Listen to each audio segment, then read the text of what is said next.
And in the previous slide we have discuss type 1 and type 2 error. And मैंने आपको PPT की starting में बताया था कि मैं एक टेबल की हेल्प से आपको ये बताऊंगी कि कब जेड टेस्ट कब यूज़ कर सकते हैं, टी टेस्ट कब यूज़ कर सकते हैं, एंड एफ टेस्ट कब यूज़ कर सकते हैं, and what are the information that are given under Z test, T test and F test. So here's the table. अगर हम जेड टेस्ट का यूज़ कर रहे हैं दैट मीन्स 2 पॉपुलेशंस और the large sample should be greater than 30। That means हमारा जो large sample size है वो हमारा किसके ग्रेटर देन होना चाहिए, 30 से ज़्यादा बड़ा होना चाहिए। और हमारे पास इन्फॉर्मेशन जो होगी वो अवेलेबल होगी standard deviation of the population and population mean. और हमारा डिस्ट्रीब्यूशन कैसा होगा, नॉर्मल डिस्ट्रीब्यूशन होगा। देन हमारे अगर हम टी टेस्ट का यूज़ कर रहे हैं that means the number of samples should be less than 30 and इसमें हमारे पास standard deviation of the samples given होगा और सैम्पल मीन गिवन होगा। और हमारे पास जो नॉर्मल डिस्ट्रीब्यूशन होगा वो हमारा डिस्ट्रीब्यूशन कैसा होगा, नॉर्मल डिस्ट्रीब्यूशन होगा। और अगर हम जेड एफ टेस्ट का यूज़ करें दैट मीन्स अभी तो हम जेड और टी में हम two samples two population, two samples, two small samples ले रहे थे। यहाँ पर हम 2 और 3, यहाँ पर हम 3 और मोर सैम्पल्स का यूज़ करेंगे। यहाँ पर हमारे पास क्या इन्फॉर्मेशन गिवन होगी, हमारे पास होगा कि ग्रुप का साइज़ कितना है हमें पता होगा, ग्रुप का मीन होगा, ग्रुप का स्टैंडर्ड डेविएशन होगा, बट हमारा डिस्ट्रीब्यूशन इसमें भी नॉर्मल डिस्ट्रीब्यूशन कर्व ही रहेगा। Then comes the p-value. So p-value stands for the probable value. It indicates that how the result occurred by chance, that it's how likely that the result is occurred by chance. That means ये हमारी probable value है और ये हमें क्या बताती है कि हमारा result कितना by chance occur हुआ है। अगर हमारी smaller p value होगी that means greater the chances हमारा टेस्ट जो है वो significant होगा। और अगर हमारी p value large होगी that means that means the test is not significant and there is some kind of normal sampling error। p value की रेंज कितनी होगी, 0 to 1। फॉर एग्जाम्पल यहाँ पर आप पिक्चर में एग्जाम्पल दे सकते हो, नॉर्मल डिस्ट्रीब्यूशन कर्व में हमारा जो शेडेड रीजन है दैट मीन्स ये हमारी p वैल्यू है, ठीक है।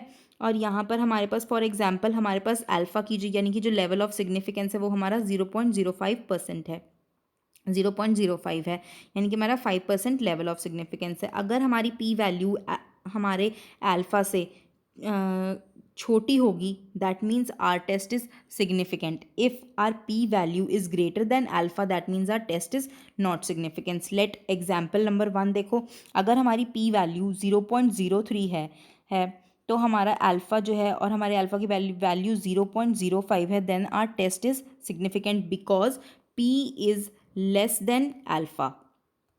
And in next example p की वैल्यू हमारी 0.12 है एंड हमारी अल्फ़ा की वैल्यू 0.05 है, दैट मीन्स हमारे p की वैल्यू ग्रेटर देन अल्फ़ा है, that means test is not significant.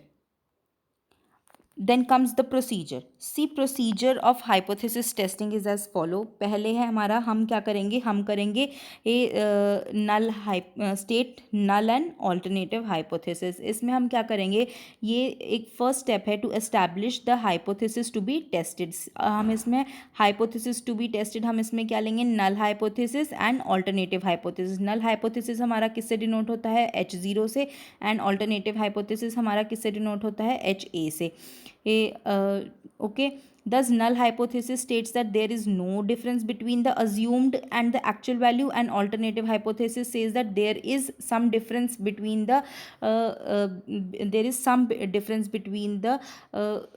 between the assumed and the actual value। Then हम उसके बाद अपना लेवल ऑफ सिग्निफिकेंस सेट करेंगे कि हमारा जो लेवल ऑफ सिग्निफिकेंस है वो हम कितना लेते हैं, वो हम 5% लेंगे या हम 1% लेंगे। अगर हम 5% अपना लेवल ऑफ सिग्निफिकेंस लेते हैं दैट मीन्स हमारा कॉन्फिडेंट लेवल कितना, कॉन्फिडेंस इंटरवल कितना होगा, 95% होगा, यानी कि हमारे 95% चांसेस है कि हमारा डिसीजन जो है वो करेक्ट होगा। और अगर हमारा लेवल ऑफ सिग्निफिकेंस 1% है, 1% हमारा लेवल ऑफ सिग्निफिकेंस है, दैट मीन्स हमारा जो चांसेस हैं टू बी करेक्ट अबाउट हमारा chances to be correct about the decision वो कितना होगा, 99% हमारा कॉन्फिडेंस इंटरवल होगा। देन उसके बाद हम ये डिसाइड करेंगे कि हम कौन सा स्टेटिस्टिक टेस्ट यूज़ करना चाहते हैं। Either we want to use Z test, T test और F test according to the sample size we have. अगर हमारे पास लार्ज सैम्पल साइज़ है तो हम जेड टेस्ट करेंगे, अगर हमारे पास स्मॉल है तो हम टी करेंगे, अगर हमारे पास मोर देन एंड 2 पॉपुलेशंस हैं तो हम क्या करेंगे, अपना एफ टेस्ट का यूज़ करेंगे। Then we will calculate the critical value, then we will calculate the p value calculate the P value. So P value हमारी जो है वो हमारे हमने क्या कहते हैं, पी वैल्यू को कैलकुलेट करेंगे और उसको at a given significance level हम उसको कैलकुलेट करेंगे। अब हम क्या करेंगे, अपनी पी वैल्यू को कंपेयर करेंगे किसके साथ, अपने लेवल ऑफ सिग्निफिकेंस के साथ। अगर हमारी पी वैल्यू जो है ग्रेटर देन है,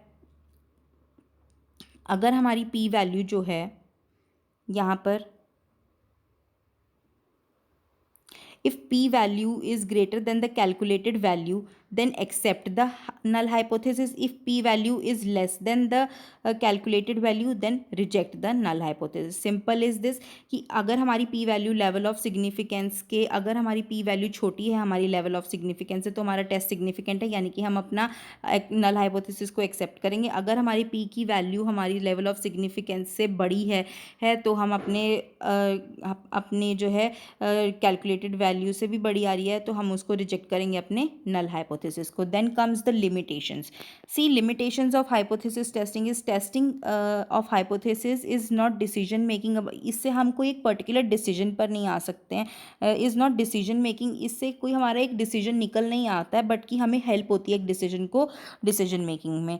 test does not explains the reason why the difference exist. Test से हमें ये पता चलता है कि डिफरेंस एग्जिस्ट करता है, बट क्यों एग्जिस्ट करता है ये हमें नहीं पता चलता। It only indicates that the difference is due to fluctuation of sampling और because of the reason, but the test do not tells about the reason why the difference is caused. कि हमें डिफरेंस तो पता लग जाता है कि क्या डिफरेंस है, बट डिफरेंस का रीज़न नहीं पता चलता है कि क्यों वो डिफरेंस एग्जिस्ट करता है। Test are based on the probability and as such can not be expressed with certainty. Test की जो हमें probability है, हमें probable वैल्यू तो पता लग जाती है टेस्ट से, लेकिन हमें हम उसको एक्सप्रेस नहीं हम we can and such can not be expressed with certainty. हम उसको सर्टेनिटी कि वो क्यों है, हमारी probability वैल्यू कैसे आई है, हम उसको वो नहीं एक्सप्रेस कर सकते हैं। Statistical inferences based on significant test can not be said